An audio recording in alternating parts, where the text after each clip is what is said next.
लोकसभेची सेमीफायनल या लोकशाही मराठीच्या विशेष कार्यक्रमात आपल्या सगळ्यांचं पुन्हा एकदा स्वागत आहे। 4 राज्यांच्या निवडणुकांचे निकालांचे कल आता जवळजवळ स्पष्ट झालेले आहेत।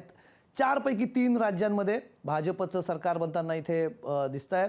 2 राज्याचे जिथे काँग्रेसची सत्ता होती ती काँग्रेसने जवळजवळ आता गमावलेली आहेत। राजस्थानमध्ये काँग्रेसची सत्ता होती तिथे किमान काटेकी टक्कर होईल, चुरशीची लढत होईल असं दिसत होतं, पण जी आता लेटेस्ट आकडेवारी समोर येते त्याच्यातनं भाजपने अगदी वन साइड जसं म्हणता येईल तसं एकतर्फी भाजपने हा इथे विजय मिळवलेला आहे।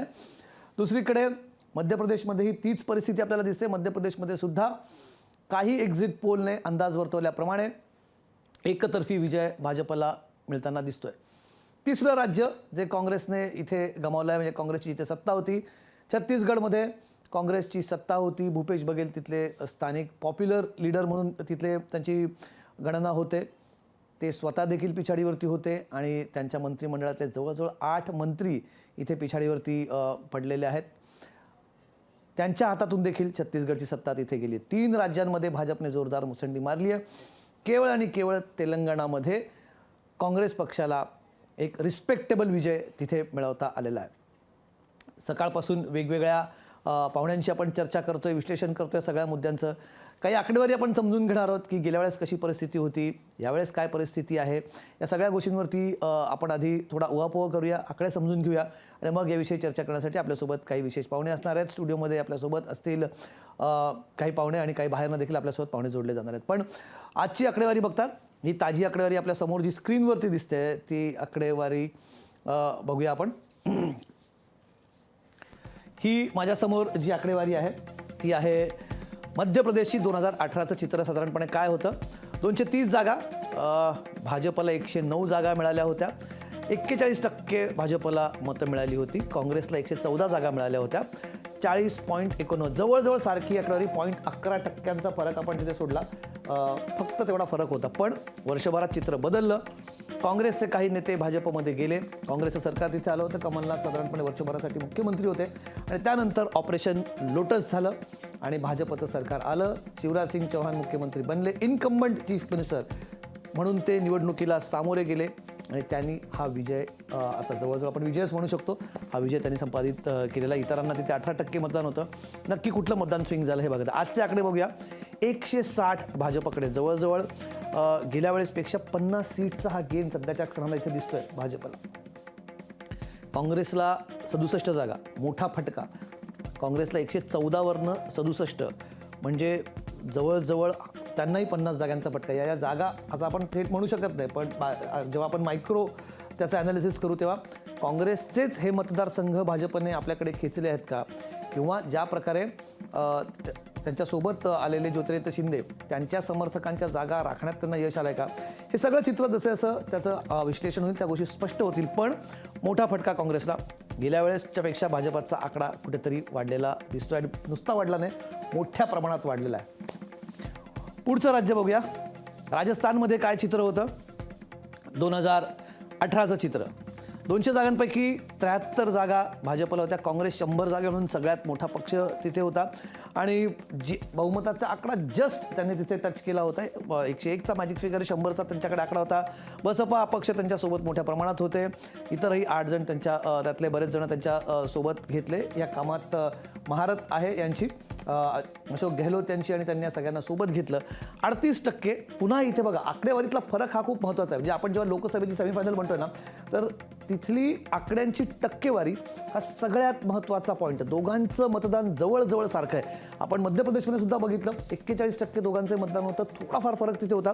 इथेही तेच 39%, 39.3% एवढा कमी फरक होता। हा फरक भाजपने कसा मिटवला आहे तिथे, किंवा हा जो गॅप आहे तो कसा भरून काढला भाजपने, ही देखील चर्चा करण्याचा खरं तर महत्त्वाचा मुद्दा आहे। बसपाची तिथे मोठ्या प्रमाणात मतं होती तिथे। आताची परिस्थिती काय, भाजप 113 वर गेलंय, काँग्रेस 100 वरून 72 जागा, 28 जागांचा लॉस सध्याच्या क्षणाला, जी आकडेवारी फायनल व्हायची आहे, पण तो तिथे मोठा लॉस हा काँग्रेसला झालाय। कारण काय काय त्याची, अंतर्गत वाद होता का, उमेदवारांची निवड चुकली का, अनेक मुद्दे आहेत। पक्ष नेतृत्वाने तिथे फार लक्ष दिलं नाही का, हे अनेक मुद्दे त्याच्यामध्ये आहेत। पण 28 जागांचं त्याच्यामध्ये नुकसान आहे। इतरांच्या जागा इथे कमी झालेल्या आहेत त्यावेळेस, त्यामुळे त्या इतरांच्या जागा भाजपच्या परड्यात गेलाय का। माझी जी माहिती आहे, भाजपने जिथे कमी गॅप होता ना त्या मतदारसंघांवरती कॉन्सन्ट्रेट केलं होतं, जिथे साधारणपणे 2000च्या आसपासचा फरक होता. ते मतदारसंघ आयडेंटिफाय करून भाजपने तिथे जोरदार ताकद लावली होती. काँग्रेस हे का करू शकलं नाही, याचं उत्तर काँग्रेस नेतेच कदाचित देऊ शकतील. यंदाची परिस्थिती छत्तीसगड बघूया. छत्तीसगडचं 2018चं चित्र काय होतं? 68 जागा, लँडस्लाईड विक्ट्री असं म्हणता येईल ज्याला आपण, की एकदम एकतर्फी विजय हा गेल्या वेळेस काँग्रेसला तिथे मिळाला होता. भाजपच्या केवळ 15 जागा तिथे होत्या.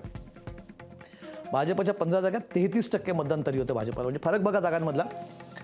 भाजपकडे 15 जागा असल्या तरी मतदान 33% होतं. काँग्रेसला 68 जागा असल्या तरी टक्केवारीचा फरक फक्त 10 आहे. म्हणजे जवळजवळ त्यांच्या सीट्समध्ये चौपटीचा फरक आहे, पण टक्केवारीमध्ये फक्त त्यांचा 10%चा फरक आहे. हे महत्त्वाचं चित्र इथे आहे. इतरांना 7 जागा होत्या. 68 जागांवरून काँग्रेस आता लेटेस्ट आकडेवारी बघायची तर भाजपकडे 15 जागा आहेत. आणि अनेकांना वाटत होतं की यंदा मुसंडी मारेल, यंदा पुन्हा आपली सत्ता राखतील भूपेश बघेल. काय झालं यंदाचं चित्र? भाजप 53 वर गेला आणि काँग्रेस 36 वर आला. ही आताची आकडेवारी, फायनल आकडेवारी येईल तेव्हा आपण पुन्हा ती अपडेट करूया. पण 36 जागांवर काँग्रेस तिथे आलेला आहे आणि भाजप 53 जागांवरती. तिन्ही राज्यांमध्ये एक गोष्ट तुम्ही बघितली का, की तिन्ही राज्यांमध्ये गेल्या वेळेचं चित्र फक्त पलटलं नाही आहे, त्याच्यापेक्षा खूप मोठा फरक यावेळेस विजयी जागांमध्ये हा भाजपला मिळाला. ही 3 राज्य आणि या 3पैकी 2 राज्यांमध्ये काँग्रेसचं सरकार होतं. सरकार असताना, सत्ता असताना, यंत्रणा असताना त्यांचा हा पराभव होतो. हा देखील महत्त्वाचा इथे मुद्दा आहे. त्यामुळे कुठले फॅक्टर्स त्यांच्यासाठी काम केले इथे हे आपल्याला कळेलच. तेलंगणा राज्याची काय परिस्थिती 2018 साली होती? भाजपकडे केवळ 1 जागा होती, तरीसुद्धा जवळजवळ 60% मतांची बेगमी त्यांच्याकडे होती. काँग्रेसकडे केवळ 19 जागा होत्या, 28% मतदान त्यांच्याकडे, 28.43% मतदान त्यांच्याकडे होतं. BRSची सुद्धा ही, जसं म्हटलं की BRSसाठी सुद्धा हा एकतर्फी विजय होता. 88 जागा या BRSकडे होत्या.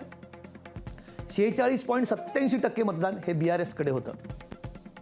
आणि इतरांकडे 15% मतं, त्यात MIMकडे 8 जागा होत्या, 8 म्हणजे 2.71% मतदान हे त्यांच्याकडे होतं. काँग्रेस 19, BRS 88, साधारणपणे याची परिस्थिती. आणि भाजपा 1. यंदाचं चित्र काय? भाजपा 1 वरून थेट 9 वर गेलाय. अजूनही माझी माहिती की कदाचित 10 जागा होऊ शकतील. 10 पट त्यांचा गेन झालाय तिथे.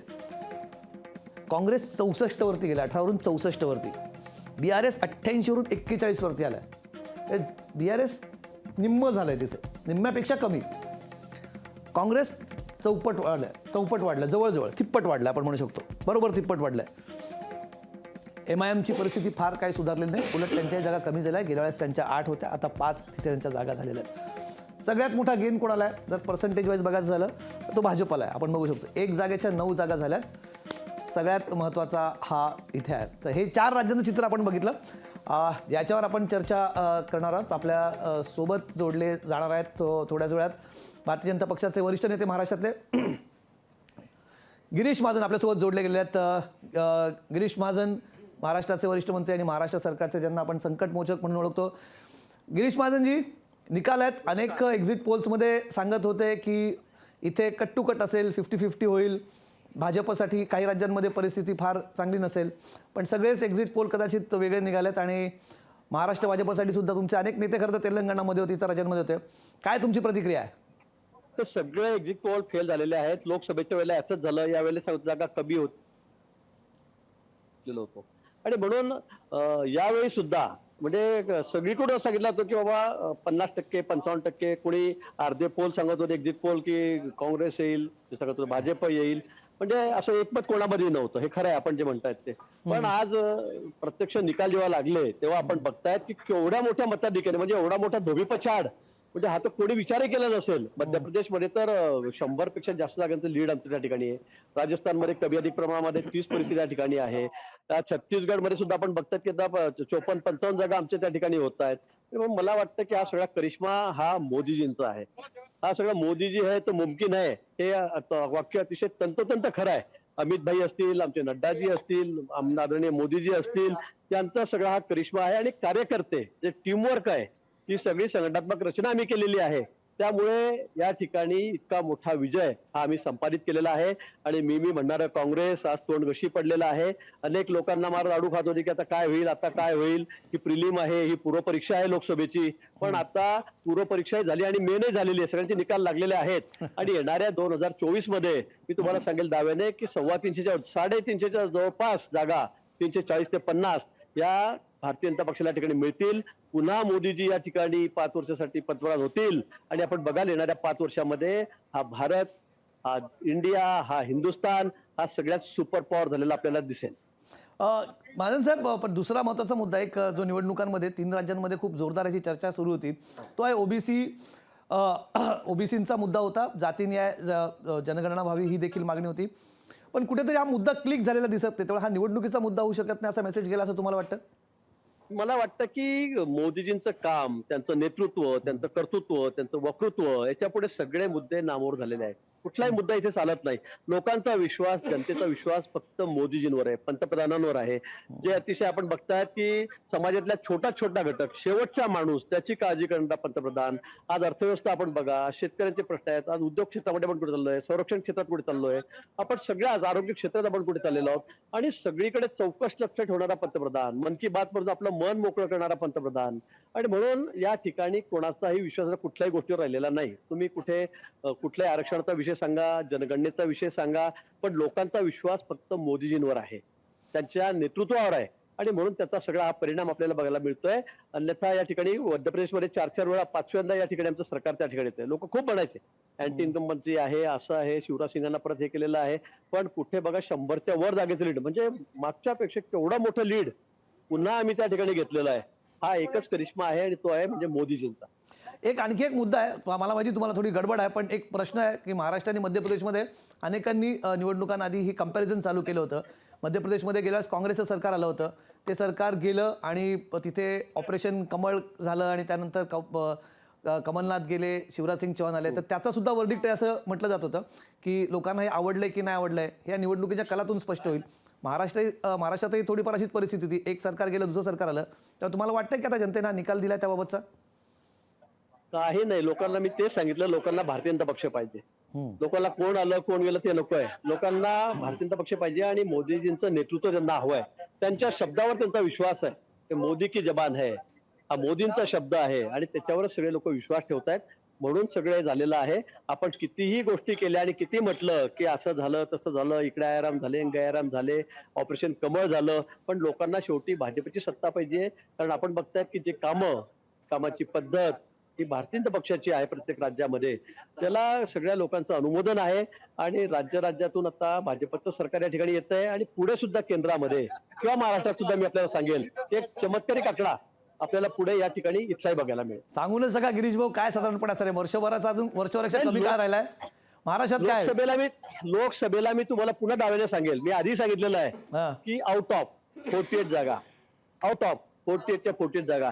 आणि जी शिवसेना जे सगळे वाचाळवीर सगळे बोलतायत ना, मी त्यांना सांगेल की तुम्ही जास्त बोलू नका. आमच्या सोबत होतात म्हणून तुमच्या 18 जागा आलेल्या होत्या. भाजपच्या नावाखाली, मोदींच्या नावाखाली तुमच्या 18 जागा आलेल्या होत्या. आता तुम्ही फक्त तुमचं खातं उघडून दाखवा. उद्धवजींनी फक्त त्यांच्या शिवसेनेचा एक खासदार निवडून आणून दाखवावा. माझं ओपन चॅलेंज आहे. एक सुद्धा खासदार त्यांचा येणार नाही. 18 खासदार आमच्या भरोश्यावर त्यांचे आले, मोदीजी आले म्हणून त्यांचे आलेत, मोदीजींच्या नावावर आलेत. या ठिकाणी 55 आमदार आमच्यासोबत युती होती म्हणून ते आलेत. पण आता त्यांची अवस्था काय होणार आहे? अवस्था काय होणार आहे? मला वाटतं नुसतं वाचाळवी करण्यापेक्षा, बडबड करण्यापेक्षा, वाटेल तसं बोलण्यापेक्षा संघटनेकडे लक्ष द्या आणि आपलं खातं कसं उघड्या जातं लोकसभेला याकडे त्यांनी लक्ष द्यावं. आणि विधानसभा त्या पण जवळच आल्या, त्याही फार लांब नाही आहेत. विधानसभेमध्ये तर चित्र स्पष्ट आहे, तुम्ही बघतायत सगळ्या पक्ष समोरचे गारद झालेले आहेत, दामोर झालेले आहेत. याचाच रिप्लिकेशन होईल महाराष्ट्रात. याचाच सगळे आम्ही एकत्र आहोत आणि मोठा आकडा, म्हणजे तुम्हाला कधी अपेक्षा नसेल एवढा मोठा आकडा आमचा, या सगळ्या मित्र पक्षांचा आणि आमचा पुन्हा या ठिकाणी राज्यामध्ये येईल आणि पुन्हा आमचं सरकार या ठिकाणी राज्यामध्ये येईल. ठीक आहे गिरीश भाऊ, खूप खूप आभार तुमचे. महाराष्ट्रात त्यांनी खरं तर खूप मोठी इथे स्टेटमेंट केले की 48 पैकी 48 जागा या लोकसभेला येतील आणि त्यांचं चॅलेंज आहे की शिवसेना खातं देखील उघडू शकणार नाही. आपण खरंच या बातमीचाही फॉलोअप घेऊ, आपण शिवसेनेच्या प्रतिक्रिया जाणून घ्यायचा प्रयत्न करूया. शिवसेनेचं खातं देखील उघडणार नाही असं त्यांचं म्हणणं आहे. 48 पैकी 48 जागा या महायुतीच्या येतील आणि विधानसभेला सगळ्यांना चकित करणारं चित्र असेल असं ते म्हणतात.